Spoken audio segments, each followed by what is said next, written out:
guys, good morning. Alam mo guys, nag-experiment ako guys. Lahat mga expired na mga gamot, hinalo ko. Yung green spirulina powder yan guys. Expired na kasi. So, hinalo ko lahat yung mga vitamin C na na-expire. Saka yung mga gamot na expire. I mix it with water. Nilagyan kong tubig yung bucket. And then, I put all the expired vitamins. See? Yan guys. Ang result.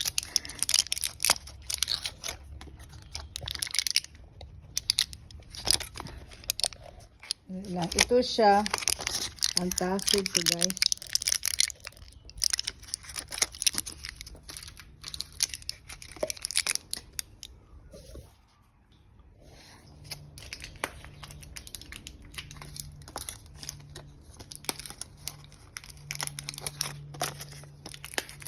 Tapos mix ko yan. Meron pa. Ito siya, probiotic na expire ko. Yan may. Ang dami, alimutan ko. See? So, ito Biko. Okay. Biko.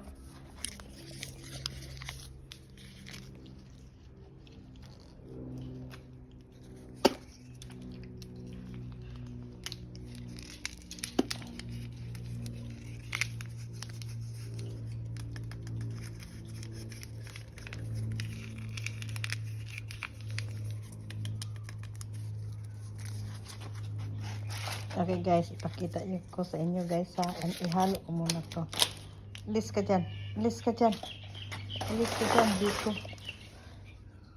Ihalo ko to.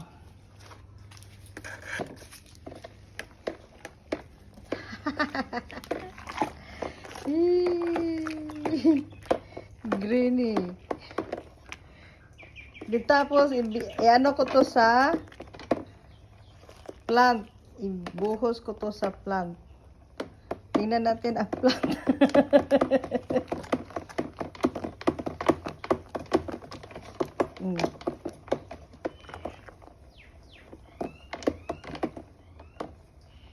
Mga expired na gamot guys. Hinalo-halo ko mga vitamins.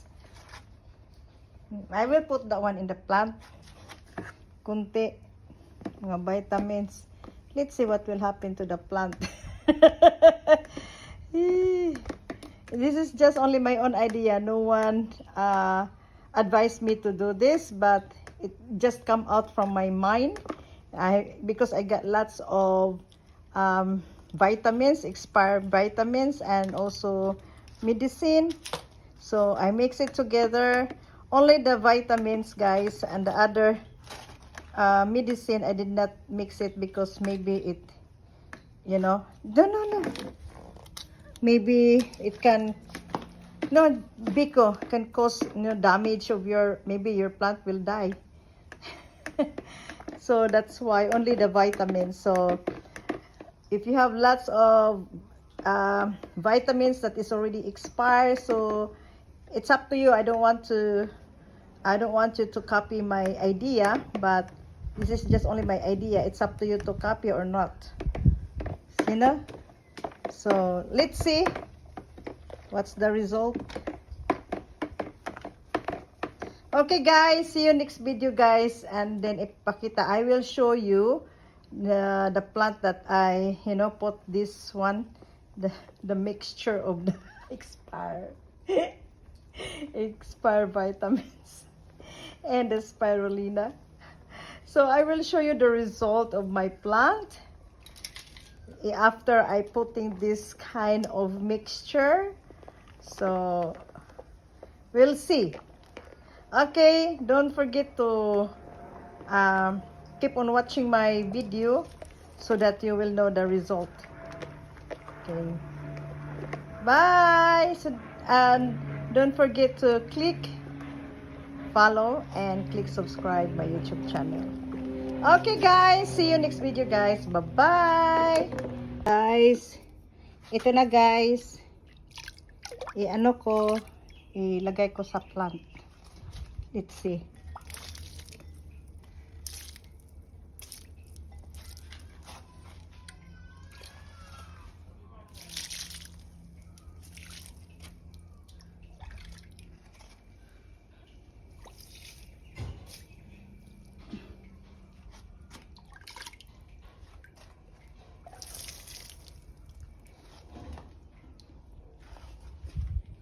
Ito, lagyan ko din.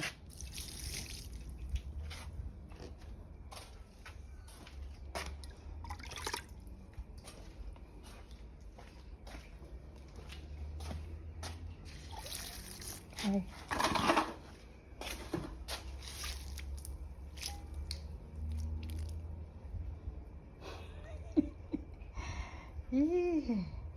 Let's see. Let's see, guys.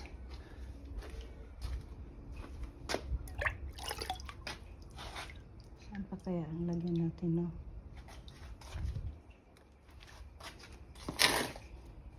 Ito.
We will try. Ang dami, isang bucket.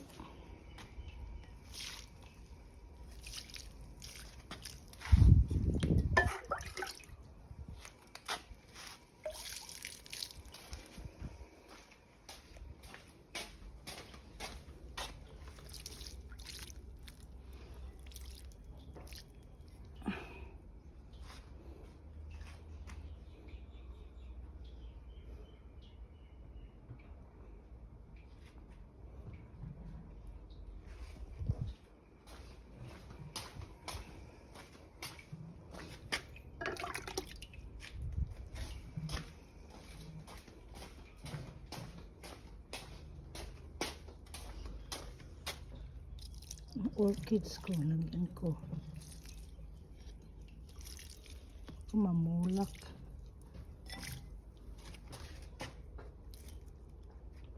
Let's see. Hanggang pala may bulak to.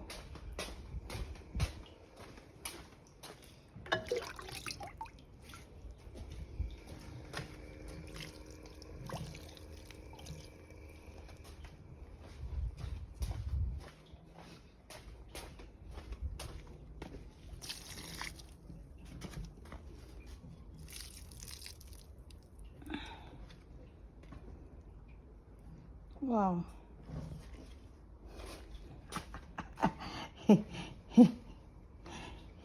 That's enough. That's enough. Sunod naman. Mamaya. Okay. Let's see what will happen. Pagkamata yung ano ko, no?